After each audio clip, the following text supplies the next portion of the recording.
Hello मेरे प्यारे student, कैसे हैं आप लोग। उम्मीद करता हूँ कि बहुत अच्छे होंगे, स्वस्थ होंगे, पढ़ाई कर रहे होंगे। देखिए बाबू, आज का कुछ जो है क्लास 10 का मैथ लेकर आए हैं, जो अक्सर एग्जाम में बबुआ पूछा जाता है, ठीक है ना। तो आज इसको हम सॉल्यूशन करेंगे कैसे बनता है। तो आपको करना क्या है, वीडियो को अंत तक देखना है ताकि आपको क्वेश्चन का हल समझ में आ जाए। चलिए क्वेश्चन की ओर बढ़ते हैं। इसमें क्वेश्चन कर के का मान ज्ञात कीजिए। यदि बिंदु ए दे रखा है 2,3, बी दे दिया है कितना 4,k, और सी का जिक्र कर दिया 6,3। संरेखीय है, मेन पॉइंट यही आपका संरेखीय है। तो ऐसे मैथ को देखकर विद्यार्थी छोड़ जाते हैं कि भाई नहीं बनेगा, लेकिन ऐसी बात नहीं है। यह कोई हार्ड नहीं होता है, बहुत इजी तरीका से आपको बताने वाले हैं। तो वीडियो को अंत तक जरूर देखिएगा ताकि आपको क्वेश्चन का सॉल्यूशन समझ में आ जाए। चलिए क्वेश्चन के बढ़ते हैं। देखिए, ए भी दे रखा है और सी भी दिया है। संरेखी का अर्थ समझते हैं। जब इसमें संरेखी वाला जिक्र आ जाए, ठीक है ना, तो संरेखी का अर्थ होता है कि क्षेत्रफल उसका 0 के बराबर हो जाए। अर्थात त्रिभुज का क्षेत्रफल जो है 0 के बराबर आता है, तो वह तीनों बिंदु क्या हो गए, संरेखी, एक सीधी रेखा में हो जाएंगे। अर्थात त्रिभुज का क्षेत्रफल जो है 0 के बराबर यदि हो जाता है तो क्या होंगे, संरेखी होंगे। तो जो त्रिभुज का क्षेत्रफल एरिया निकालेंगे बाबू, इससे क्या है, क्षेत्रफल को 0 बनाकर ही निकालेंगे। तो करते क्या, सोल्व कर दे। देखिएगा, सोल्व करने से पहले आपको फॉर्मूला याद होना चाहिए। तीन शीर्ष जब दिया रहे, त्रिभुज का क्षेत्रफल निकालना है, तो उसके लिए फॉर्मूला क्या होता है समझेंगे। चूंकि त्रिभुज मान लेते हैं एबीसी दे रखा है, तो एबीसी उठाइए, एबीसी का क्षेत्रफल डायरेक्टली सोल्व कर देखिएगा। 1/2 x1 प्लस सेट कीजिएगा, उसके बाद y2 में से y3 घटाइए, ठीक है। इसके बाद क्या कीजिएगा, x1 हो गया है, अब x2 लिखिएगा, x2।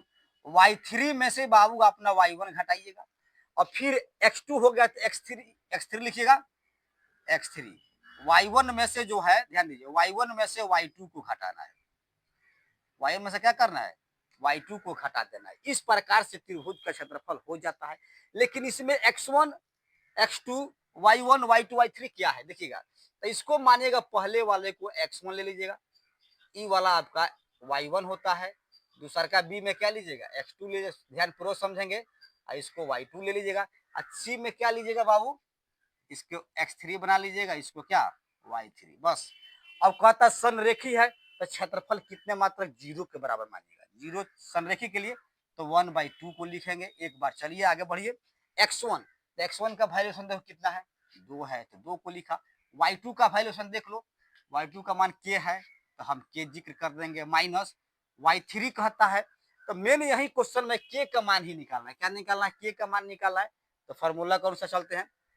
y2 का मान k लिखा, माइनस का माइनस y3, तो y3 देखिए यहाँ से -3 कह रहा है, तो माइनस पहले से है। अब -3 कह रहा है y3 का मान, तो माइनस माइनस क्या करेगा, प्लस बना लेगा। तो यहाँ प्लस क्या कर देंगे अपना, 3 लिख दीजिएगा।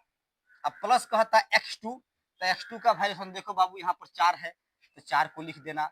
y3 कहता है, तो y3 -3 कहता है, तो -3 लिखो। यहाँ से माइनस कहता है, तो माइनस लिखा। y1, तो y1 का फॉर्मूला y1 देखो कहाँ है, y1 यहाँ पर है, y1 3 है, तो यहाँ क्या करते हैं, y1 हम 3 लिख देते हैं, प्लस। अब कहता है x3 चाहिए, तो x3 कहाँ है, x3 आपका 6 है, तो x3 क्या लिखिएगा, 6 लिख दो। y1 कहता है, तो y1 यहाँ से कहाँ देखिए, y1 यहाँ पर 3 लगा हुआ है, तो y1 है, तो 3 लिख दो। अब माइनस कहता है y2, तो y2 की जगह क्या है, k है, तो यहाँ से क्या करना है, k लिख देना है। इसमें करते क्या है, यह 0 है, यह देखो 1/2 गुना में है, जब गुना में है जब भाग में आएगा, तो कोई भी संख्या 0 यदि भाग करता है उसका मान 0 हो जाता है। तो यहाँ पर डायरेक्टली हम 0 लिख लेंगे, ठीक है। इसको हटा दिए, इसको लाकर भाग कर लिए, इसमें 0 बना लिया, ठीक है ना। आगे बढ़ते देखो, अब 2 जाकर दोनों टर्म में गुना करता है, तो 2 जाकर इसमें गुना करेगा, तो क्या बनाएगा, 2k बना लेगा, और 2 तिहाई कितना करेगा, 6 बना लेगा। ऐसे गुना किया, इसमें गुना करेगा, ठीक है ना। तो 2 जाकर के में गुना कर, 2k, और 2 तिहाई 6 बना लिया। आगे बढ़ते हैं, प्लस के प्लस लिखे। अब यहाँ पर 4 है, 4 लिखो। अब -3 जुटेगा, तो -6 आ जाएगा। आप प्लस कर लो यहाँ से। अब देखो 6 भी इसमें गुना करेगा, और 6 इसमें भी गुना करने वाला है, तो 6 3 का कितना हो जाएगा, 18 हो जाएगा। अब प्लस माइनस क्या होता है, -6k हो जाएगा, गुना करके 6k बना लिया। अब ध्यान देंगे आप लोग, 0 को 0 लिखिएगा। अब यहाँ से 2k, के वाले एक जगह कर लेते हैं। पहले देखो 2 के है और -6 के कह रहा है, तो 2 के में से -6 के गया तो माइनस कितना बचेगा 4 के, ठीक है, -4 के आ गया। अब यहाँ पर समझेगा +6 का रहा था +6 लिख लो। अब प्लस माइनस कितना होगा 6 चौका 24, लेकिन -24 हो जाएगा। यहाँ से क्या बच गया +18 बच गया। और फिर एक बार ध्यान देंगे आप लोग 2 के में से जो है -6 के किए हैं तो -4 के बच गया। 6 का 6 जो करते हो रखा, अब प्लस माइनस गुना कर रहा है तो -6 चौका 24 हो गया। अब यहाँ से +18 है तो +18 को रख दिया। आगे बढ़ेंगे आप लोग। अब करते क्या 0 रखा। अब देखिए यहाँ से जो है -4 के लिखेंगे। अब पहले जोड़ की क्रिया होती है तो 6 गो 18 कितना 24 गो होता है, तो प्लस अपना 24 लिख देंगे। अब माइनस क्या हो जाएगा 24 होगा, ठीक है ना। तो अब समझते आगे। अब यहाँ पर यह होगा 0 का 0 लिखेंगे, +24 -24 कट के जाएगा, ठीक है ना। तो यहाँ से कितना बच जाएगा आपका -4 के बच जाएगा, तो -4 के लिख लो। अब यहाँ बना देते हैं, ध्यान दीजिएगा -4 के लिखेंगे, के का वैल्यू निकालना है तो -4 गुना में है ना, तो जैसे गुना में इधर भाग कर दो, अर्थात 0 बटा जो है -4, देखो गुना में है -4 तो इधर आएगा तो भाग में आएगा, तो 0 बटा -4 कर दिया। अब के आपका बन गया, क्या बन गया के बन गया।